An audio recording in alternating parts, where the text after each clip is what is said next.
ದೂಪುರ ಗ್ರಾಮ ಕೆಲ ವರ್ಷಗಳಿಂದ ಬಿಸಿಲಿನಿಂದ ನರಳುತ್ತಾ ಇತ್ತು. ಜನ ಉಳ್ಕೊಳ್ಳೋದಕ್ಕೆ ಅಲೆಮಾರಿಗಳ ತರ ಅಲಿತಾ ಇದ್ರು.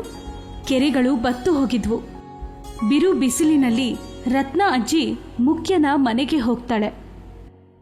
ಮುಖ್ಯ, ಎಲ್ಲಿಯವರೆಗೆ ಈ ದೂಪುರ ಗ್ರಾಮ ಇದೇ ರೀತಿ ಒಣಗಿರುತ್ತೆ? ಇಲ್ಲಿ ಉಸಿರಾಡೋದಕ್ಕೂ ತುಂಬಾ ಕಷ್ಟ ಆಗ್ತಾ ಇದೆ. ಹೋದ ವರ್ಷ ಕೂಡ ಇದೇ ತರ ಬಿಸಿಲಿತ್ತು, ಆದ್ರೆ ಈ ತರ ಅಂತೂ ಶಕೆ ಇರ್ಲಿಲ್ಲ. ಈ ಬಾರಿ ಸೂರ್ಯ ಬಂದು ನಮ್ಮನ್ನ ಸುಟ್ಟಾಕ್ಬೇಕು ಅಂತ ಇದ್ದಾನೆ. ನಮ್ಮ ಗ್ರಾಮದ ಜಮೀನ್ದಾರ ಗೌರ್ಮೆಂಟ್ಗಿಂತ ಹೆಚ್ಚು ಬಲಶಾಲಿ ಅಲ್ವಾ? ಅವನ ಹತ್ರ ಏನಾದ್ರೂ ಸಹಾಯ ಕೇಳಬಹುದಲ್ವಾ ನಾವು? ನೀನ್ ಹೇಳಿದ್ರೆ ಖಂಡಿತ ಹೋಗ್ತೀನಿ, ಆದ್ರೆ ನಿನಗೆ ಗೊತ್ತಲ್ವಾ ಆ ಜಮೀನ್ದಾರ ತುಂಬಾನೇ ಸ್ವಾರ್ಥಿ ಅಂತ, ಮತ್ತೆ ಜಿಪ್ನ ಕೂಡ. ಸರಿ ಬಿಡು, ನೋಡೋಣ ಏನ್ ಮಾಡ್ತಾನೆ ಅಂತ. ಮರುದಿನ ಮುಖ್ಯ ಭಾರವಾದ ಮನಸ್ಸಿನಿಂದ ಜಮೀನ್ದಾರರ ಮನೆಗೆ ಹೋಗ್ತಾನೆ. ಜಮೀನ್ದಾರ್ ಸಾಹೇಬ್ರೆ, ಊರಿನ ಜನ ಶಕೆಯಿಂದ ಬೇಸತ್ತೋಗಿದ್ದಾರೆ. ನೀವು ಸರ್ಕಾರದವ್ರಿಗೆ ತುಂಬಾನೇ ಪರಿಚಯ ಇರೋರು, ನಿಮ್ಮಿಂದ ಏನಾದ್ರೂ ಒಂದ್ ಸ್ವಲ್ಪ ಸಹಾಯ ಆಗ್ಬೋದಾ? ಸರ್ಕಾರ ಏನಾದ್ರೂ ಪ್ರತಿ ಗುಡಿಸಲಲ್ಲೂ ಕೂಲರ್ ಹಾಕುತ್ತಾ, AC ಹಾಕ್ಸುತ್ತಾ? ರೇಷನ್ನು ಉಚಿತವಾಗಿ ಕೊಡ್ತಾ ಇದ್ದಾರೆ ತಾನೆ, ನಿಮ್ಗಳಿಗೆ ಅಷ್ಟೇ ಸಾಕು ಅನ್ಕೊಂತೀನಿ. ನಿಮ್ಮಂತ ಜನರೆಲ್ಲ ತಣ್ಣಗಿರೋ AC ಕುತ್ಕೊಂಡಿರ್ತೀರಾ? ನಿಮಗೇನ್ ಗೊತ್ತು ರೈತರು ಪಾಪ ಮಕ್ಕಳು ಈ ಶಕೆಯಲ್ಲಿ ಹೆಂಗ್ ಸಾಯ್ತಾ ಇದ್ದಾರೆ ಅಂತ? ಮುಖ್ಯನಿಗೆ ಇನ್ನು ಅಲ್ಲಿ ಇರೋದ್ರಲ್ಲಿ ಯಾವ ಅರ್ಥನೂ ಇಲ್ಲ ಅನಿಸ್ತು. ಅಲ್ಲಿಂದ ರತ್ನ ಅಜ್ಜಿಯ ಮನೆಗೆ ಬರ್ತಾನೆ. ರತ್ನ ಅಜ್ಜಿ ಮನೆಯಲ್ಲಿ ಹಾಸಿಗೆ ಮೇಲೆ ಕುಳಿತಿದ್ಲು. ದೂರದಿಂದಲೇ ಮುಖ್ಯನ ಮುಖ ಬಾಡಿದ್ದನ್ನ ನೋಡಿ ಎಲ್ಲವನ್ನ ಅರ್ಥ ಮಾಡ್ಕೊಂಡ್ಲು. ನಿನ್ನ ಮುಖನೇ ಎಲ್ಲ ಹೇಳ್ತಿದೆ ಮುಖ್ಯ. ಜಮೀನ್ದಾರ ಆಗೋದಿಲ್ಲ ಅಂತ ಹೇಳ್ದ ಅಲ್ವಾ? ನೋಡು ರತ್ನಕ್ಕ, ನನಗೆ ಮುಂಚೆನೆ ಎಲ್ಲ ಗೊತ್ತಿತ್ತು. ನಾನು ಬರೀ ನಿನ್ ಸಮಾಧಾನಕ್ಕೋಸ್ಕರ ಅಲ್ಲಿಗೆ ಹೋಗಿರೋದು ಅಷ್ಟೇ. ಆಗ 20 ವರ್ಷದ ರತ್ನಾಳ ಮೊಮ್ಮಗಳು ಹೊರಗಡೆ ಬರ್ತಾಳೆ. ಕಣ್ಣಿನಲ್ಲಿ ನೀರು, ಬಿಸಿಲಲ್ಲಿ ಬೆಂದ ಕೆಂಪಗಿನ ಮುಖ. ಅಜ್ಜಿ, ನನಗೆ ನಿನ್ನೆ ರಾತ್ರಿ ನಿದ್ದೆನೆ ಬಂದಿಲ್ಲ, ಗಾಳಿನೂ ಬೀಸ್ತಾ ಇರಲಿಲ್ಲ, ತುಂಬಾ ಸೆಕೆ ಆಗ್ತಿತ್ತು ಅಜ್ಜಿ. ರತ್ನ ಅಜ್ಜಿಗೆ ಕಣ್ಣೀರು ಬರುತ್ತದೆ. ಮಗಳೇ, ನಮ್ಮಂತ ಬಡವರ ಹಣಿಯಲ್ಲಿ ಈ ಸೆಕೆಯಲ್ಲಿ ಬೆಂದು ಹೋಗೋದೇ ಬರ್ದಿದೆ. ನೋಡು ರತ್ನಕ್ಕ, ನನಗೆ ಯಾವ್ದು ಕೂಡ ಸರಿಯಾಗಿ ಅರ್ಥ ಆಗ್ತಿಲ್ಲ. ಈ ಶಕೆ ಮಾತ್ರ ಬರೀ ಈ ಊರಲ್ಲೇ ಯಾಕೆ ಜಾಸ್ತಿ ಆಗ್ತಿದೆ ಅಂತ. ಈ ಊರ್ ಬಿಟ್ಟು ಆಚೆ ಕಡೆ ಹೋದ್ರೆ ಅಷ್ಟು ಶಕೆ ಅಂತ ಏನು ಅನ್ಸದೇ ಇಲ್ಲ. ಮತ್ತೆ ನಮ್ಮ ಊರಿನ ರೈತರೆಲ್ಲ ರಾತ್ರಿ ಆದ್ಮೇಲೆ ಕಾಡ್ಗೆ ಮಲಗೋದಕ್ಕೆ ಅಂತ ಹೋಗ್ತಿದ್ದಾರೆ. ರತ್ನ ಅಜ್ಜಿ ಏನನ್ನೋ ಯೋಚಿಸೋದಕ್ಕೆ ಶುರು ಮಾಡ್ತಾಳೆ. ಏನೋ ಹಳೆಯ ವಿಷಯ ನೆನಪಿಗೆ ಬಂದಿರುವ ಹಾಗೆ. ನಾನು ನನ್ನ ಬಾಲ್ಯದಲ್ಲಿ ಕೇಳ್ಪಟ್ಟಿದ್ದೆ, ಆಗ ನಮ್ಮ ಹಳ್ಳಿ ಎಲ್ಲೆಲ್ಲೂ ಹಚ್ಚ ಹಸುರಿನಿಂದ ಕೂಡಿತ್ತು. ಇಷ್ಟು ಸೆಕೆ ಆಗ ಆಗ್ತಿರ್ಲಿಲ್ಲ. ಆಗ ಒಂದು ದಿನ ಸಾಧು ಬಂದ. ಅವನ ಬಳಿ ಚಮತ್ಕಾರ ಮಾಡುವ ಮಣಿ ಇತ್ತು. ಧೀರೇಂದ್ರ ಪ್ರಸಾದ್ ಚೌಧರಿ ಆ ಸಮಯದ ಜಮೀನ್ದಾರರ ಪೂರ್ವಜರಾಗಿದ್ರು. ಅವರು ಸಾಧುವಿಗೆ ತಿಳಿಯದಂತೆ ಆ ಮಣಿಯನ್ನ ಕದ್ದಿದ್ರು. ಹಳ್ಳಿಯ ಒಂದು ಮೂಲೆಯಲ್ಲಿ ಅದನ್ನ ಹೂತಾಕಿದ್ರು. ಮರುದಿನ ಸಾಧುವಿಗೆ ಮಣಿ ಇಲ್ಲದ್ದು ತಿಳಿದಾಗ ಇಡೀ ಹಳ್ಳಿಗೆ ಅವರು ಶಾಪವನ್ನ ಕೊಟ್ರು. ಏನು ಶಾಪನ? ಎಲ್ಲಿಯವರೆಗೂ ಆ ಮಣಿ ಸಿಗೋದಿಲ್ವೋ ಅಲ್ಲಿಯವರೆಗೂ ಈ ಗ್ರಾಮ ಬಿಸಿಲಿನ ಬೇಗೆಗೆ ಬೆಂದು ಹೋಗುತ್ತೆ. ಮತ್ತೆ ಯಾರು ಆ ಮಣಿಯನ್ನ ಹುಡುಕೋದಕ್ಕೂ ಸಾಧ್ಯ ಇಲ್ಲ. ಯಾರಿಗೆ ಆಸೆ ಇರೋದಿಲ್ವೋ ಅಂತ ವ್ಯಕ್ತಿ ಮಾತ್ರ ಅದನ್ನ ಹುಡುಕಬಹುದು. ಇನ್ನೊಬ್ಬರ ಪ್ರತಿ ದಯೆಯ ಭಾವ ಇರುವಂತಹ ವ್ಯಕ್ತಿ ಅದನ್ನ ತೆಗಿಬಹುದು. ಮುಖ್ಯ ಯೋಚನೆ ಮಾಡೋದಕ್ಕೆ ಶುರು ಮಾಡ್ತಾನೆ. ಏನು ಹೇಳ್ದಿರಾ ಅಲ್ಲಿಂದ ಹೊರಟು ಹೋಗ್ಬಿಡ್ತಾನೆ. ಆದ್ರೆ ರತ್ನ ಅಜ್ಜಿಯ ಮೊಮ್ಮಗಳು ವಸುಂಧರಾ ಮನಸ್ಸಲ್ಲಿ ಇದು ಆಳವಾಗಿ ಬೇರೂರುತ್ತೆ. ಮರುದಿನ ಬೆಳಿಗ್ಗೆ ವಸುಂಧರಾ ತನ್ನ ಪಕ್ಕದ ಮನೆಯ ಅತುಲ್ಗೆ ಅಜ್ಜಿ ಹೇಳಿದ ಎಲ್ಲ ವಿಷಯ ಹೇಳ್ತಾಳೆ. ಅತುಲ್, ನಿನ್ನೆ ಅಜ್ಜಿ ಹೇಳಿದ ಕತೆ ತುಂಬಾ ವಿಚಿತ್ರವಾಗಿತ್ತು, ಆದ್ರೆ ಅದು ಖಂಡಿತ ಸುಳ್ಳಲ್ಲ. ವಸುಂಧರಾ, ನೀನು 20 ವರ್ಷದೊಳಗಿದ್ಯಾ. ನೀನು ಈಗ್ಲೂ ಕೂಡ ಅಜ್ಜಿ ಹೇಳ ಕಟ್ಟುಕತೆಗಳನ್ನ ನಂಬ್ಕೊಂಡು ಈಗ್ಲೂ ಹಾಗೇ ಇದ್ಯಾ? ನನ್ನ ಅಜ್ಜಿ ಯಾವತ್ತೂ ಸುಳ್ಳು ಹೇಳೋದಿಲ್ಲ. ಇದು ಒಂದು ವೇಳೆ ಸತ್ಯ ಆಗಿದ್ರೆ ನಾವೇನಾದ್ರೂ ಮಾಡ್ಬೋದಲ್ವಾ? ಇದು ನಿಜಾನೇ ಆಗಿದ್ರು ಆದ್ರೆ ನಾವ್ ಏನ್ ಮಾಡೋದಕ್ಕಾಗುತ್ತೆ? ನಾನ್ ಕೇಳ್ಪಟ್ಟಿರೋ ಹಾಗೆ ಈ ಹಳ್ಳಿಯ ಹೊರಗೆ ಒಬ್ಬ ಸಾಧು ವಾಸವಾಗಿದ್ದಾರೆ. ಅವರು ತುಂಬಾ ಜ್ಞಾನಿ. ನಾವು ಅವರಿಂದ ಸಹಾಯ ಕೇಳ್ಬೋದಲ್ವಾ? ನೀನ್ ಈ ತರ ಹೇಳಿದ್ರೆ ನಾನು ಇದನ್ನೆಲ್ಲ ನಂಬಲ್ಲ. ಅತುಲ್ ಅಲ್ಲಿಂದ ಹೊರಟು ಹೋಗ್ತಾನೆ. ವಸುಂಧರಾ ಕೂಡ ಅವಳ ಮನೆಗೆ ಹಿಂತಿರುಗಿ ಹೋಗ್ತಾಳೆ. ರಾತ್ರಿ ವಸುಂಧರಾಳ ಕನಸಿನಲ್ಲಿ ಗ್ರಾಮದ ಸುತ್ತಲೂ ಇರುವ ಬಂಜರು ಭೂಮಿ, ಎಲ್ಲ ಕಡೆ ಒಣಗಿದ ಮರಗಳು, ಆದ್ರೆ ಅದರ ಮಧ್ಯಭಾಗದಲ್ಲಿ ಒಂದು ಹಸಿರು ಮರ ಕಾಣಿಸುತ್ತೆ. ಆ ವೃಕ್ಷದ ಕೆಳಗೆ ಒಂದು ಹೊಳೆಯುವ ಮಣಿ ಇಡಲಾಗಿತ್ತು. ತಕ್ಷಣ ವಸುಂಧರಾಳ ಕಣ್ಣು ತೆರೆಯುತ್ತದೆ. ಸೆಕೆಗೆ ಬೆವೆದುಕೊಂಡಿರುವ ವಸುಂಧರ ಎದ್ದು ಕೂತ್ಕೊಳ್ತಾಳೆ. ಅಜ್ಜಿ ಅಜ್ಜಿ, ನನಗೊಂದು ವಿಚಿತ್ರವಾದ ಕನಸು ಬಿತ್ತು. ಬಂಜರು ಭೂಮಿಯಲ್ಲಿ ಒಂದೇ ಒಂದು ಹಸಿರು ಮರ, ಅದರ ಕೆಳಗೆ ಹೊಳೆಯುವ ಮಣಿ. ಬಹುಶಃ ನನ್ನ ಕಥೆಯನ್ನ ಕೇಳಿ ನಿನ್ನ ಮನಸ್ಸಿನಲ್ಲಿ ಭ್ರಮೆಯಾಗಿರಬಹುದು. ಅದಕ್ಕೆ ಆ ರೀತಿಯ ಕನಸುಗಳು ಬಿದ್ದಿರಬಹುದು. ಇಲ್ಲ ಅಜ್ಜಿ, ಇದು ಬರೀ ಕನಸಲ್ಲ. ಅಲ್ಲಿ ಏನೂ ಇದೆ ಅಂತ ನನಗೆ ವಿಶ್ವಾಸ ಇದೆ. ಆ ದಿನ ಮಧ್ಯಾಹ್ನ ವಸುಂಧರ ಅತುಲ್ ಮನೆಗೆ ಹೋಗ್ತಾಳೆ. ಅತುಲ್, ನನಗೆ ನಿನ್ನೆ ರಾತ್ರಿ ಕನಸು ಬಿತ್ತು. ಆ ಕನಸಿನಲ್ಲಿ ನಾನ್ ನೋಡಿದ್ದು ಒಂದು ಬಂಜರು ಭೂಮಿಯಲ್ಲಿ ಒಂದು ಮರ ಇದೆ, ಅದರ ಕೆಳಗೆ ಮಣಿಯನ್ನು ಇಡಲಾಗಿದೆ. ನೀನು ಕನ್ಸಲ್ಲಿ ಖಜಾನೆ ಹುಡುಕ್ತಾ ಇದೆಯಾ ವಸುಂಧರ? ತಮಾಷೆ ಮಾಡ್ಬೇಡ ಅತುಲ್, ನನ್ ಜೊತೆ ಬಾ. ಅತುಲ್ ವಸುಂಧರಾಳ ಕಣ್ಣುಗಳನ್ನು ನೋಡಿ ಇದು ಗಂಭೀರವಾದ ವಿಷಯ ಅಂತ ಅನ್ಕೊಳ್ತಾನೆ.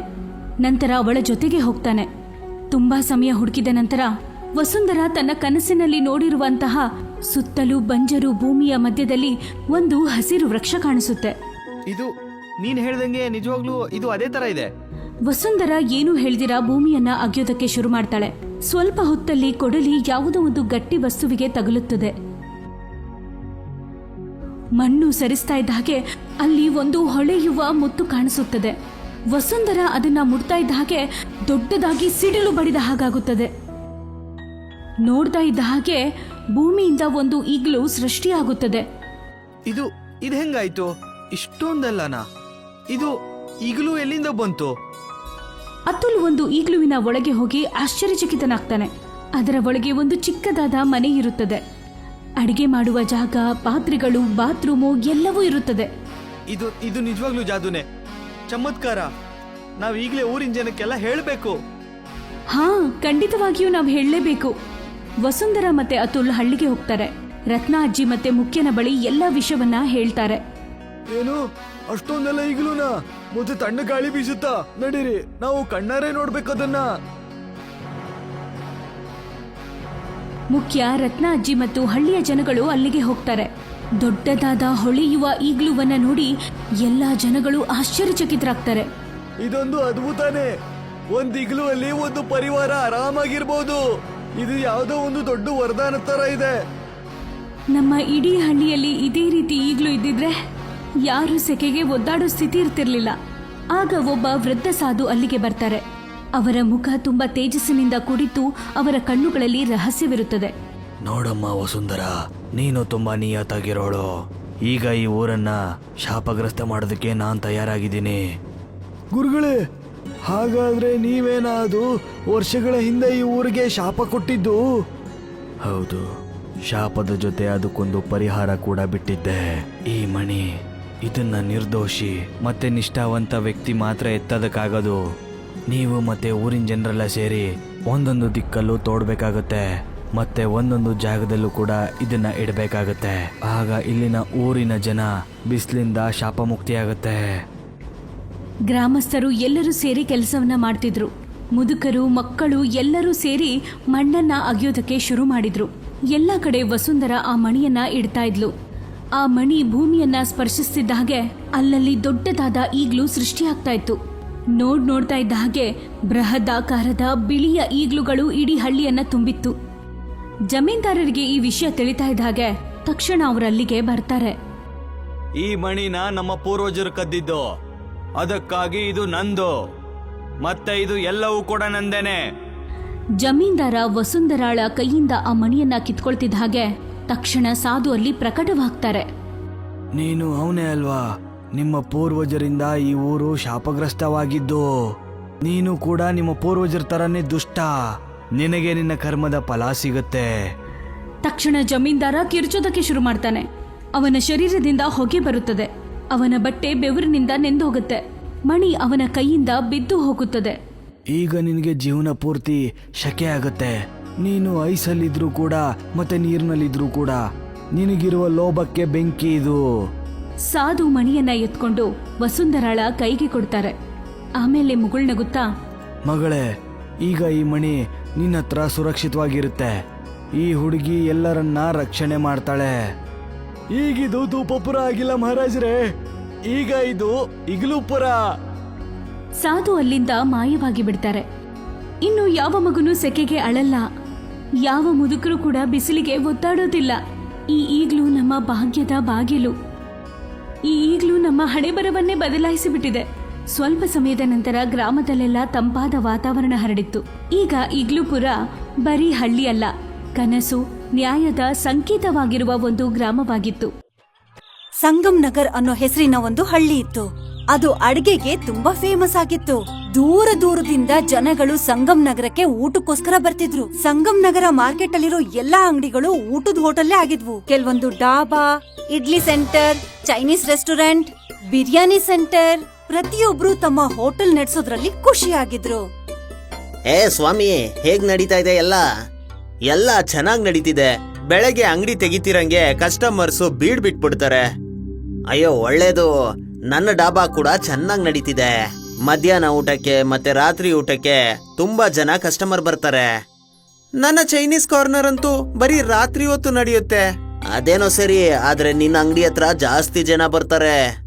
ಹಾ, ಬಂದೇ ಬರ್ತಾರೆ. ಚೈನೀಸ್ ಫುಡ್ ಇಂಡಿಯಾದಲ್ಲಿ ತುಂಬಾ ಫೇಮಸ್ಸು. ಅಯ್ಯೋ, ನಾನು ಒಪ್ಪೋದಿಲ್ಲಪ್ಪ. ಸೌತ್ ಇಂಡಿಯಾ ಊಟನೇ ಇಂಡಿಯಾದಲ್ಲಿ ಎಲ್ಲರಿಗೂ ತುಂಬಾ ಇಷ್ಟ ಆಗೋದು. ನನಗನ್ಸುತ್ತೆ ಪಂಜಾಬ್ನ ಆಲೂ ಪರೋಟಾನೇ ಎಲ್ಲದಕ್ಕಿಂತ ಇಷ್ಟ ಆಗೋದು ಅಂತ. ಬಹುಶಃ ಯಾರು ಇರೋದೇ ಇಲ್ಲ ಆಲೂ ಪರೋಟ ಬೇಡ ಅನ್ನೋರು. ಚೈನೀಸ್ ಕೂಡ ಎಲ್ಲರೂ ತಿಂತಾರೆ. ನನ್ ಇಡ್ಲಿ ಕೂಡ ಎಲ್ಲರೂ ತಿಂತಾರೆ. ಮತ್ತೆ ಹೇಗ್ ತಿಳ್ಕೊಳ್ಳೋದು ಎಲ್ಲರಿಗೂ ಇಷ್ಟ ಆಗೋ ಊಟ ಯಾವುದು ಅಂತ? ನಾವ್ ಯಾರಾದ್ರೂ ತುಂಬಾ ಇಂಟೆಲಿಜೆಂಟ್ ವ್ಯಕ್ತಿಯನ್ನ ಕೇಳ್ಬೇಕು. ಈ ಊರಿನ ಮುತ್ತಜ್ಜ, ಅವರು ತಮ್ಮ ಜೀವನವನ್ನ ದೀರ್ಘವಾಗಿ ಸಾಗಿಸಿದ್ದಾರೆ. ಅವ್ರಿಗೆ ಖಂಡಿತ ಗೊತ್ತಾಗುತ್ತೆ. ಬನ್ನಿ ಅವರನ್ನೇ ಕೇಳೋಣ. ಬನ್ನಿ ಅವ್ರನ್ನೇ ಕೇಳೋಣ. 3 ಜನ ಹೋಟೆಲ್ ಮಾಲೀಕರು ವಯಸ್ಸಾದ ಅಜ್ಜನ ಹತ್ರ ಹೋಗ್ತಾರೆ. ಏನಪ್ಪ ವಿಷಯ? ಇವತ್ತು 3 ಜನ ಒಟ್ಟಿಗೆ ಬಂದಿದಾರಲ್ಲ, ಯಾಕೆ? ತಾತ, ನೀವ್ ನಮ್ಗೆ ಹೇಳಿ, ಇಂಡಿಯಾದವರು ಎಲ್ಲದಕ್ಕಿಂತ ಇಷ್ಟಪಡೋ ಅಡಿಗೆ ಯಾವುದು?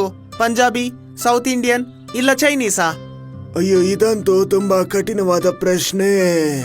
ಭಾರತದ ಬೇರೆ ಬೇರೆ ಕಡೆಯಲ್ಲಿ ಬೇರೆ ಬೇರೆ ಅಡಿಗೆಯನ್ನ ಇಷ್ಟಪಡ್ತಾರೆ. ಇದನ್ ಹೇಳೋದಕ್ಕಂತೂ ತುಂಬಾ ಕಷ್ಟ ಆಗುತ್ತೆ. ಇಷ್ಟ್ರಲ್ಲಿ ಎಲ್ಲರೂ ಇಷ್ಟಪಡೋಂತ ಊಟ ಯಾವುದು ಅಂತ ಅಂದ್ರೆ ನಮ್ಗೆ ಅದು ತಿಳ್ಕೊಳ್ಳೋದಕ್ಕೆ ಆಗಲ್ವಾ? ಒಂದು ದಾರಿ ಇದೆ, ಅದು ಪಂದ್ಯ. ಓ ತಾತ ಅವ್ರೆ, ಎಂತ ಪಂದ್ಯ ಅದು? ನಮಗೂ ಹೇಳಿ ಸ್ವಲ್ಪ. ನೀವ್ 3 ಜನ ಒಳ್ಳೆ ಅಡಿಗೆನ ಮಾಡಿ ಬೇರೆ ಬೇರೆಯಾಗಿ, ಮತ್ತೆ ಅದನ್ನ ನೀವು ಜನರ ಮಧ್ಯೆ ಇಡಿ. ಜನ ಖುದ್ದು ಅದನ್ನ ಚೆಕ್ ಮಾಡಿ ಹೇಳ್ತಾರೆ ಅವ್ರಿಗೆ ಇಷ್ಟ ಆಯ್ತಾ ಇಲ್ವಾ ಅಂತ. ತಾತ ಅವ್ರೆ, ಅವರು ನಮ್ಗೆ ಹೇಗೆ ಹೇಳ್ತಾರೆ? ಅದು ಹೇಗಂದ್ರೆ ಲೈಕ್ಸ್ ಇದೆಯಲ್ಲ, ಅವ್ರಿಗೆ ಯಾವ ಅಡಿಗೆ ಇಷ್ಟ ಆಗಿದೆಯೋ ಆ ಅಡಿಗೆಯ ಮುಂದೆ ಅವರು ಒಂದು ಲೈಕಿನ ಚಿಹ್ನೆನ ಇಡ್ಬೇಕು. ವಾ ವರೆ ವಾ, ಇದಂತೂ ಒಳ್ಳೆ ಐಡಿಯಾನೇ. ಇದ್ರಿಂದ ಎಷ್ಟೋ ಜನಕ್ಕೆ ನಮ್ಮ ಅಡಿಗೆಯ ಕೈ ರುಚಿ ತೋರಿಸ್ಬೋದು. ಅದ್ರ ಜೊತೆಗೇನೆ ನಮ್ಮ ಪಬ್ಲಿಸಿಟಿ ಕೂಡ ಆಗುತ್ತೆ, ನಮ್ಮ ಅಂಗಡಿ ಫೇಮಸ್ ಆಗ್ಬಿಡುತ್ತೆ. ನನ್ಗೂ ಕೂಡ ಈ ಐಡಿಯಾ ಇಷ್ಟ ಆಯ್ತು ತಾತ ಅವ್ರೆ. ಥ್ಯಾಂಕ್ ಯು ತಾತ ಅವ್ರೆ. ಅಜ್ಜ ಹೇಳಿದಂತ ಐಡಿಯಾದಿಂದ 3 ಹೋಟೆಲ್ ಮಾಲೀಕರು ಸ್ಪರ್ಧೆಗೆ ಅಂತ ಎಲ್ಲ ತಯಾರಿ ಮಾಡ್ಕೋತಾ ಇದ್ರು. ಇಡೀ ಊರಲ್ಲಿ ಪೋಸ್ಟರ್ಸ್ ಅಂಟಿಸಿದ್ರು. ಈ ಸ್ಪರ್ಧೆ ಎಷ್ಟು ವಿಭಿನ್ನವಾಗಿತ್ತು ಅಂದ್ರೆ ಆದಷ್ಟು ಬೇಗ ಇದು ವೈರಲ್ ಆಗೋಯ್ತು. ಈ ಸ್ಪರ್ಧೆನ ಕವರ್ ಮಾಡೋದಕ್ಕೋಸ್ಕರ ನ್ಯೂಸ್ ರಿಪೋರ್ಟರ್ಸ್ ಕೂಡ ಅಲ್ಲಿಗೆ ಬರ್ತಾರೆ. ಈ ಸ್ಪರ್ಧೆ ಹಳ್ಳಿಲಿದ್ದಂತ ಗ್ರೌಂಡ್ ಅಲ್ಲೇ ನಡೀತಾ ಇತ್ತು. ಅಲ್ಲಿ 3 ಹೋಟೆಲ್ನ ಮಾಲೀಕರು ಮತ್ತೆ ಅಡಿಗೆ ಭಟ್ರು ಅಡಿಗೆ ಮಾಡೋದ್ರಲ್ಲಿ ಬ್ಯುಸಿ ಆಗಿದ್ರು. ಹರ್ದೀಪ್ ಅವರೇ, ನಿಮ್ಗೆ ಈ ಕಾಂಪಿಟೇಷನ್ ಐಡಿಯಾ ಹೇಗ್ ಬಂತು? ಅಯ್ಯೋ, ಈ ಕಾಂಪಿಟೇಷನ್ ಹರ್ದೀಪ್ಗೆಲ್ಲ ಬಂದಿದ್ದು, ಆ ಬುಡ್ಡ ತಾತಪ್ಪನಿಗೆ ಬಂದಿದ್ದು. ಮತ್ತೆ ಅದು ಯಾಕೆ? ಅದು ಯಾಕಂದ್ರೆ ನಮ್ಗೆ ಗೊತ್ತೇ ಆಗ್ತಿರ್ಲಿಲ್ಲ ಇಂಡಿಯಾದಲ್ಲಿ ಎಲ್ಲರೂ ಇಷ್ಟಪಡೋಂತ ಅಡಿಗೆ ಯಾವುದು ಅಂತ. ಅದಕ್ಕೆ ಈ ಜೈಂಟ್ ಊಟದ ಪಂದ್ಯ ನಡೀತಿರೋದು. ಯಾಕೆ ಅಂದ್ರೆ ಇಂಡಿಯಾದವರು ಎಲ್ಲದಕ್ಕಿಂತ ಇಷ್ಟಪಡೋಂತ ಊಟ ಯಾವುದು ಅಂತ ತಿಳ್ಕೊಳ್ಳೋದಕ್ಕೆ. ಪಂಜಾಬಿನ, ಸೌತ್ ಇಂಡಿಯನಾ ಇಲ್ಲ ಚೈನೀಸಾ ತಿಳ್ಕೊಳ್ಳೋದಕ್ಕೆ ನೋಡ್ತಾ ಇರಿ ಕುಕ್ಕು ಟಿವಿ. ಎಲ್ರೂ ಅಡಿಗೆ ಭಟ್ರು ಅವ್ರವ್ರ ಅಡಿಗೆನ ಮಾಡೋದ್ರಲ್ಲಿ ಬ್ಯುಸಿ ಆಗಿದ್ರು. ಒಬ್ರು ದೊಡ್ಡ ಪಾತ್ರೆನಲ್ಲಿ ಗೋಧಿ ಹಿಟ್ಟು ಕಲಿಸ್ತಾ ಇದ್ರೆ, ಇನ್ನೊಬ್ರು ದೊಡ್ಡ ಪಾತ್ರೆನಲ್ಲಿ ನೂಡಲ್ಸ್ ಮಾಡ್ತಾ ಇದ್ರು. ಅಲ್ಲಿ ತುಂಬಾ ಜನ ಸೇರಿದ್ರು. ಸ್ವಲ್ಪ ಹೊತ್ತಿನ ನಂತರ ವಿಭಿನ್ನವಾದ ಅಡಿಗೆ ಸಿದ್ಧ ಆಗಿತ್ತು. ಸ್ವಾಮಿ ಒಂದು ವಿಶಾಲವಾದ ದೊಡ್ಡ ಮಸಾಲ ದೋಸೆ ಮಾಡಿದ್ದ. ಚಿಂಗ್ ನೂಡಲ್ಸ್ ಮತ್ತೆ ಸೂಪ್ ನ ಕೂಡ ಮಾಡಿದ್ದ. ಮತ್ತೆ ಹರ್ಪ್ರೀತ್ ದೊಡ್ಡ ಪರಾಟ, ಬಟರ್ ಚಿಕನ್ ಕೂಡ ಮಾಡಿದ್ದ. ಈಗ ಈ ಪಂದ್ಯ ಶುರು ಆಗ್ತಿದೆ. ನಾನು ನಿಮ್ಮಲ್ಲಿ ಕೇಳ್ಕೊಂತಾ ಇದ್ದೀನಿ, ನೀವು ಈ 3 ಅಡಿಗೆನ ಚೆಕ್ ಮಾಡಿ ನಂತರ ಲೈಕ್ ಅನ್ನ ಕೊಡಿ. ನಿಮ್ಮ ಲೈಕ್ ನಿರ್ಧಾರ ಮಾಡುತ್ತೆ ಇಂಡಿಯಾದ ನೆಚ್ಚಿನ ಅಡಿಗೆ ಯಾವುದು ಅಂತ. ಅದನ್ನ ಕೇಳಿ ಪ್ರೇಕ್ಷಕರಲ್ಲಿ ಉತ್ಸಾಹ ಜಾಸ್ತಿ ಆಯ್ತು. ಮೊದ್ಲಿಗೆ ಒಂದು ಸಣ್ಣ ಹುಡುಗಿ ಬರ್ತಾಳೆ. ಆ ಹುಡುಗಿ ಮೊದ್ಲಿಗೆ ಪರಾಟ ತಿಂದ್ಲು, ಆಮೇಲೆ ದೊಡ್ಡ ಮಸಾಲಾ ದೋಸೆ ಮತ್ತೆ ನೂಡಲ್ಸ್ ಕೂಡ ತಿಂದ್ಲು. ಆ ಹುಡುಗಿ ತನ್ನ ಲೈಕ್ ಅನ್ನ ನೂಡಲ್ಸ್ ಕೊಡ್ತಾಳೆ. ಮೊದಲನೇ ಲೈಕ್ ನೂಡಲ್ಸ್ ಸಿಕ್ಕಿದೆ. ಅದಾದ್ಮೇಲೆ ಒಬ್ಬೊಬ್ರಾಗೆ ತುಂಬಾ ಜನ ಬರ್ತಾರೆ. ಕೆಲವರಿಗೆ ಪರಾಟ ಇಷ್ಟ ಆಗತ್ತೆ, ಇನ್ ಕೆಲವರಿಗೆ ಮಸಾಲ ದೋಸೆ, ಮತ್ತೆ ಕೆಲವರಿಗೆ ಚೈನೀಸ್ ನೂಡಲ್ಸ್. ಚೈನೀಸ್ ಅಡಿಗೆಗೆ 40 ಲೈಕ್ ಸಿಕ್ಕಿದೆ. ಪಂಜಾಬಿ ಊಟಕ್ಕೆ 39 ಲೈಕ್ ಸಿಕ್ಕಿದೆ. ಮತ್ತೆ ಸೌತ್ ಇಂಡಿಯನ್ ಊಟಕ್ಕೆ 41 ಲೈಕ್ ಸಿಕ್ಕಿದೆ. ಆದ್ರೆ ಇಲ್ಲಿವರೆಗೂ ಈ ಪಂದ್ಯ ಮುಗ್ದೇ ಇಲ್ಲ. ಇನ್ನು 2 ಗಂಟೆಗಳು ಬಾಕಿ ಇದೆ. ಸ್ವಾಮಿ ಅದನ್ನ ನೋಡಿ ಮನ್ಸಲ್ಲೇ ತುಂಬಾ ಖುಷಿ ಪಡ್ತಿದ್ದ. ಅವನು ಗೆಲ್ಲೋದ್ರಲ್ಲಿದ್ದ. ಸ್ವಲ್ಪ ಹೊತ್ತಲ್ಲೇ ಅಲ್ಲಿಗೆ ಇನ್ನೊಂದಷ್ಟು ಜನ ಬಂದ್ರು. ಅವರೆಲ್ಲಾರು ಒಂದೊಂದಾಗೆ ಎಲ್ಲಾ ಅಡಿಗೆನೂ ಟೇಸ್ಟ್ ಮಾಡಿದ್ರು ಮತ್ತೆ ಅವ್ರ ಲೈಕ್ ಗಳನ್ನು ಕೊಟ್ರು. ಈಗ ಪಂದ್ಯ ಮುಕ್ತಾಯಗೊಂಡಿದೆ. ಆದ್ರೆ ಆಶ್ಚರ್ಯದ ವಿಷಯ ಏನು ಅಂದ್ರೆ ಪಂಜಾಬಿ, ಸೌತ್ ಇಂಡಿಯನ್ ಮತ್ತೆ ಚೈನೀಸ್ಗೆ ತಲಾ 100 ಲೈಕ್ಗಳು ಸಿಕ್ಕಿದೆ. ಅದನ್ನ ಕೇಳಿ ಹರ್ಪ್ರೀತ್, ಸ್ವಾಮಿ ಮತ್ತೆ ಚಿಂಗ್ 3 ಜನ ತಲೆ ಕೆಡಿಸ್ಕೊಂಡ್ರು. ಅಯ್ಯಯ್ಯೋ, ಇವಾಗ ಹೇಗ್ ತಿಳ್ಕೊಳ್ಳೋದು ಎಲ್ರಿಗೂ ಯಾವ ಅಡಿಗೆ ಜಾಸ್ತಿ ಇಷ್ಟ ಆಗುತ್ತೆ ಅಂತ? ಏನ್ ಮಾಡೋದು? ಆಗ ಅಲ್ಲಿಗೆ ವಯಸ್ಸಾದ ಅಜ್ಜ ಬರ್ತಾರೆ. ಆದ್ರೆ ನೀವೇ ಹೇಳಿದ್ರಲ್ಲ, ಈ ಪಂದ್ಯದಿಂದ ನಮ್ಗೆ ಗೊತ್ತಾಗುತ್ತೆ ಸಮಾಜದಲ್ಲಿ ಎಲ್ಲರಿಗೂ ಇಷ್ಟ ಆಗೋ ಅಡ್ಗೆ ಯಾವುದು ಅಂತ. ಆದ್ರೆ ಇಲ್ಲಿ 3 ಜನಕ್ಕೆ 100 ಲೈಕ್ ಸಿಕ್ಕಿದೆ. ನಿಮ್ 3 ಜನಕ್ಕೆ ಇನ್ನೂ ಅರ್ಥ ಆಗಿಲ್ವಾ? ಅಯ್ಯೋ, ಏನು ಅಂದ್ರೆ ನಿಮ್ಮ 3 ಜನ ಅಡುಗೆ ನಮ್ಮ ಇಂಡಿಯಾಗೆ ತುಂಬಾನೇ ಇಷ್ಟ ಆಗಿದೆ. ಊಟ ಭಾರತವನ್ನು ಒಡೆಯೋದಿಲ್ಲ, ಜೋಡಿಸುತ್ತೆ. ಸೌತಿನ ಇಡ್ಲಿ ಅಲ್ಲಿ ಎಷ್ಟು ಇಷ್ಟಪಟ್ಟು ತಿಂತಾರೋ ಅಷ್ಟೇನೆ ಡೆಲ್ಲಿಯಲ್ಲಿ ಕೂಡ ಇಷ್ಟಪಟ್ಟು ತಿಂತಾರೆ. ಪಂಜಾಬಿನ ಪರೋಟ ಬೆಂಗಾಲಿನ ಎಲ್ಲಾ ಮನೆಯಲ್ಲೂ ಮಾಡ್ತಾರೆ. ಮತ್ತೆ ಚೈನೀಸಿನ ಸ್ವಾದ ಪೂರ್ವದಿಂದ ಪಶ್ಚಿಮದವರೆಗೂ ಬದಲಾಗೋದೇ ಇಲ್ಲ. ಹೇಗೆ ಭಾರತಕ್ಕೆ ಒಂದು ರಾಷ್ಟ್ರ ಭಾಷೆ ಆಗೋದಿಲ್ವೋ ಹಾಗೆ ಒಂದು ಬಗೆಯ ಅಡಿಗೆ ಇಷ್ಟ ಆಗೋದಕ್ಕೆ ಸಾಧ್ಯನೇ ಇಲ್ಲ. ಯಾಕಂದ್ರೆ ಭಾರತ ತನ್ನ ವಿವಿಧತೆಗೆ ಹೆಸರಾಗಿರೋದು. ಇದೆಲ್ಲಾನು ಕೂಡ ಟಿವಿನಲ್ಲಿ ಲೈವ್ ತೋರಿಸ್ತಾ ಇದ್ರು. ಈಗ ನೀವೆಲ್ಲ ನೋಡಿದ್ರಲ್ಲ ಈ ಜೈಂಟ್ ಫುಡ್ ಕಾಂಪಿಟೇಷನ್ ಹೇಗೆ ಇಂಡಿಯಾನ ಜೋಡಿಸ್ತು ಅಂತ. ನಿಜ ಹೇಳ್ಬೇಕು ಅಂದ್ರೆ ಈ ಊರಿನ ಈ ಮುತ್ತಜ್ಜ ಅಸ್ಲಿಗೆ ಯಾರು?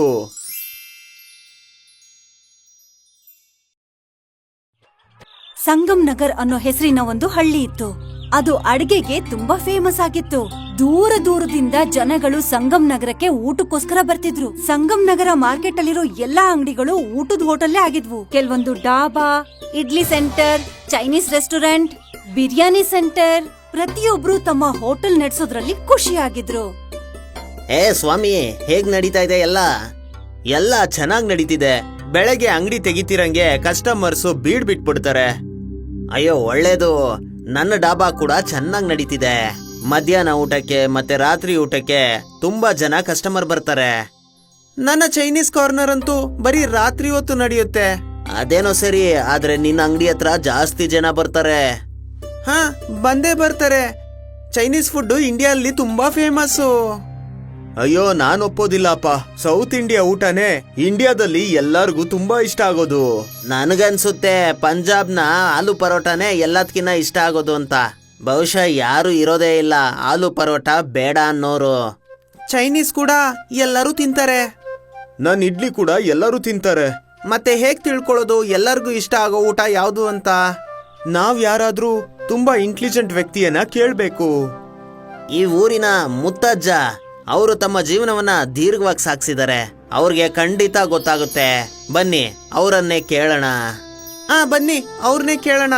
3 ಜನ ಹೋಟೆಲ್ ಮಾಲೀಕರು ವಯಸ್ಸಾದ ಅಜ್ಜನ ಹತ್ರ ಹೋಗ್ತಾರೆ. ಏನಪ್ಪ ವಿಷಯ? ಇವತ್ತು 3 ಜನ ಒಟ್ಟಿಗೆ ಬಂದಿದಾರಲ್ಲ, ಯಾಕೆ? ತಾತ, ನೀವ್ ನಮ್ಗೆ ಹೇಳಿ, ಇಂಡಿಯಾದವರು ಎಲ್ಲದಕ್ಕಿಂತ ಇಷ್ಟಪಡೋ ಅಡಿಗೆ ಯಾವುದು? ಪಂಜಾಬಿ, ಸೌತ್ ಇಂಡಿಯನ್ ಇಲ್ಲ ಚೈನೀಸಾ? ಅಯ್ಯೋ, ಇದಂತೂ ತುಂಬಾ ಕಠಿಣವಾದ ಪ್ರಶ್ನೆ. ಭಾರತದ ಬೇರೆ ಬೇರೆ ಕಡೆಯಲ್ಲಿ ಬೇರೆ ಬೇರೆ ಅಡಿಗೆಯನ್ನ ಇಷ್ಟಪಡ್ತಾರೆ. ಇದನ್ ಹೇಳೋದಕ್ಕಂತೂ ತುಂಬಾ ಕಷ್ಟ ಆಗುತ್ತೆ. ಇಷ್ಟ್ರಲ್ಲಿ ಎಲ್ಲರೂ ಇಷ್ಟಪಡೋಂತ ಊಟ ಯಾವುದು ಅಂತ ಅಂದ್ರೆ ನಮ್ಗೆ ಅದು ತಿಳ್ಕೊಳ್ಳೋದಕ್ಕೆ ಆಗಲ್ವಾ? ಒಂದು ದಾರಿ ಇದೆ, ಅದು ಪಂದ್ಯ. ಓ ತಾತ ಅವ್ರೆ, ಎಂತ ಪಂದ್ಯ ಅದು? ನಮಗೂ ಹೇಳಿ ಸ್ವಲ್ಪ. ನೀವ್ 3 ಜನ ಒಳ್ಳೆ ಅಡಿಗೆನ ಮಾಡಿ ಬೇರೆ ಬೇರೆಯಾಗಿ ಮತ್ತೆ ಅದನ್ನ ನೀವು ಜನರ ಮಧ್ಯೆ ಇಡಿ. ಜನ ಖುದ್ದು ಅದನ್ನ ಚೆಕ್ ಮಾಡಿ ಹೇಳ್ತಾರೆ ಅವ್ರಿಗೆ ಇಷ್ಟ ಆಯ್ತಾ ಇಲ್ವಾ ಅಂತ. ತಾತ ಅವ್ರೆ, ಅವರು ನಮ್ಗೆ ಹೇಗೆ ಹೇಳ್ತಾರೆ? ಅದು ಹೇಗಂದ್ರೆ ಲೈಕ್ಸ್ ಇದೆಯಲ್ಲ, ಅವ್ರಿಗೆ ಯಾವ ಅಡಿಗೆ ಇಷ್ಟ ಆಗಿದೆಯೋ ಆ ಅಡಿಗೆ ಮುಂದೆ ಅವರು ಒಂದು ಲೈಕಿನ ಚಿಹ್ನೆನ ಇಡ್ಬೇಕು. ವಾ, ಇದಂತೂ ಒಳ್ಳೆ ಐಡಿಯಾನೇ. ಇದ್ರಿಂದ ಎಷ್ಟೋ ಜನಕ್ಕೆ ನಮ್ಮ ಅಡಿಗೆಯ ಕೈ ರುಚಿ ತೋರಿಸ್ಬೋದು. ಅದ್ರ ಜೊತೆಗೇನೆ ನಮ್ಮ ಪಬ್ಲಿಸಿಟಿ ಕೂಡ ಆಗುತ್ತೆ, ನಮ್ಮ ಅಂಗಡಿ ಫೇಮಸ್ ಆಗ್ಬಿಡುತ್ತೆ. ನನ್ಗೂ ಕೂಡ ಈ ಐಡಿಯಾ ಇಷ್ಟ ಆಯ್ತು ತಾತ ಅವ್ರೆ. ಥ್ಯಾಂಕ್ ಯು ತಾತ ಅವ್ರೆ. ಅಜ್ಜ ಹೇಳಿದಂತ ಐಡಿಯಾದಿಂದ 3 ಹೋಟೆಲ್ ಮಾಲೀಕರು ಸ್ಪರ್ಧೆಗೆ ಅಂತ ಎಲ್ಲ ತಯಾರಿ ಮಾಡ್ಕೋತಾ ಇದ್ರು. ಇಡೀ ಊರಲ್ಲಿ ಪೋಸ್ಟರ್ಸ್ ಅಂಟಿಸಿದ್ರು. ಈ ಸ್ಪರ್ಧೆ ಎಷ್ಟು ವಿಭಿನ್ನವಾಗಿತ್ತು ಅಂದ್ರೆ ಆದಷ್ಟು ಬೇಗ ಇದು ವೈರಲ್ ಆಗೋಯ್ತು. ಈ ಸ್ಪರ್ಧೆನ ಕವರ್ ಮಾಡೋದಕ್ಕೋಸ್ಕರ ನ್ಯೂಸ್ ರಿಪೋರ್ಟರ್ಸ್ ಕೂಡ ಅಲ್ಲಿಗೆ ಬರ್ತಾರೆ. ಈ ಸ್ಪರ್ಧೆ ಹಳ್ಳಿಲಿದ್ದಂತ ಗ್ರೌಂಡ್ ಅಲ್ಲೇ ನಡೀತಾ ಇತ್ತು. ಅಲ್ಲಿ 3 ಹೋಟೆಲ್ನ ಮಾಲೀಕರು ಮತ್ತೆ ಅಡಿಗೆ ಭಟ್ರು ಅಡಿಗೆ ಮಾಡೋದ್ರಲ್ಲಿ ಬ್ಯುಸಿ ಆಗಿದ್ರು. ಹರ್ದೀಪ್ ಅವರೇ, ನಿಮ್ಗೆ ಈ ಕಾಂಪಿಟೇಷನ್ ಐಡಿಯಾ ಹೇಗ್ ಬಂತು? ಅಯ್ಯೋ, ಈ ಕಾಂಪಿಟೇಷನ್ ಹರ್ದೀಪ್ಗೆಲ್ಲ ಬಂದಿದ್ದು, ಆ ಬುಡ್ಡ ತಾತಪ್ಪನಿಗೆ ಬಂದಿದ್ದು. ಮತ್ತೆ ಅದು ಯಾಕೆ?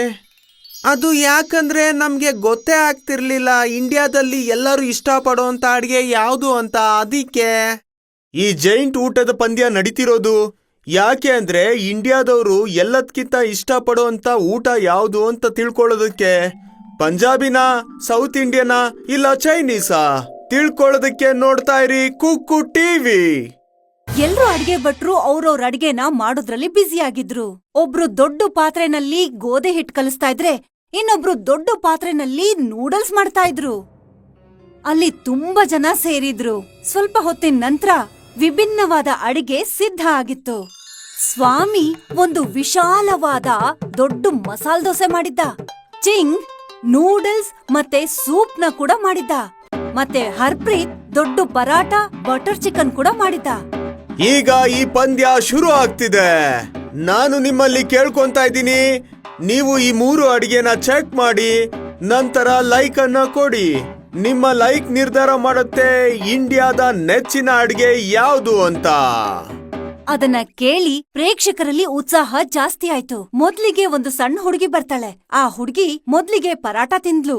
ಆಮೇಲೆ ದೊಡ್ಡ ಮಸಾಲಾ ದೋಸೆ ಮತ್ತೆ ನೂಡಲ್ಸ್ ಕೂಡ ತಿಂದ್ಲು. ಆ ಹುಡುಗಿ ತನ್ನ ಲೈಕ್ ಅನ್ನ ನೂಡಲ್ಸ್ ಕೊಡ್ತಾಳೆ. ಮೊದಲನೇ ಲೈಕ್ ನೂಡಲ್ಸ್ ಸಿಕ್ಕಿದೆ. ಅದಾದ್ಮೇಲೆ ಒಬ್ಬೊಬ್ರಾಗೆ ತುಂಬಾ ಜನ ಬರ್ತಾರೆ. ಕೆಲವರಿಗೆ ಪರಾಟ ಇಷ್ಟ ಆಗತ್ತೆ, ಇನ್ ಕೆಲವರಿಗೆ ಮಸಾಲ ದೋಸೆ, ಮತ್ತೆ ಕೆಲವರಿಗೆ ಚೈನೀಸ್ ನೂಡಲ್ಸ್. ಚೈನೀಸ್ ಅಡಿಗೆಗೆ 40 ಲೈಕ್ ಸಿಕ್ಕಿದೆ. ಪಂಜಾಬಿ ಊಟಕ್ಕೆ 39 ಲೈಕ್ ಸಿಕ್ಕಿದೆ. ಮತ್ತೆ ಸೌತ್ ಇಂಡಿಯನ್ ಊಟಕ್ಕೆ 41 ಲೈಕ್ ಸಿಕ್ಕಿದೆ. ಆದ್ರೆ ಇಲ್ಲಿವರೆಗೂ ಈ ಪಂದ್ಯ ಮುಗ್ದೇ ಇಲ್ಲ. ಇನ್ನು 2 ಗಂಟೆಗಳು ಬಾಕಿ ಇದೆ. ಸ್ವಾಮಿ ಅದನ್ನ ನೋಡಿ ಮನ್ಸಲ್ಲೇ ತುಂಬಾ ಖುಷಿ ಪಡ್ತಿದ್ದ. ಅವನು ಗೆಲ್ಲೋದ್ರಲ್ಲಿದ್ದ.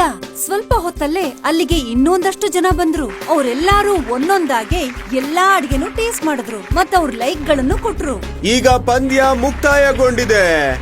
ಆದ್ರೆ ಆಶ್ಚರ್ಯದ ವಿಷಯ ಏನು ಅಂದ್ರೆ ಪಂಜಾಬಿ, ಸೌತ್ ಇಂಡಿಯನ್ ಮತ್ತೆ ಚೈನೀಸ್ಗೆ ತಲಾ 100 ಲೈಕ್ಗಳು ಸಿಕ್ಕಿದೆ.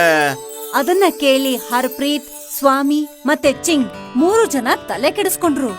ಅಯ್ಯಯ್ಯೋ, ಇವಾಗ ಹೇಗ್ ತಿಳ್ಕೊಳ್ಳೋದು ಎಲ್ರಿಗೂ ಯಾವ ಅಡಿಗೆ ಜಾಸ್ತಿ ಇಷ್ಟ ಆಗುತ್ತೆ ಅಂತ?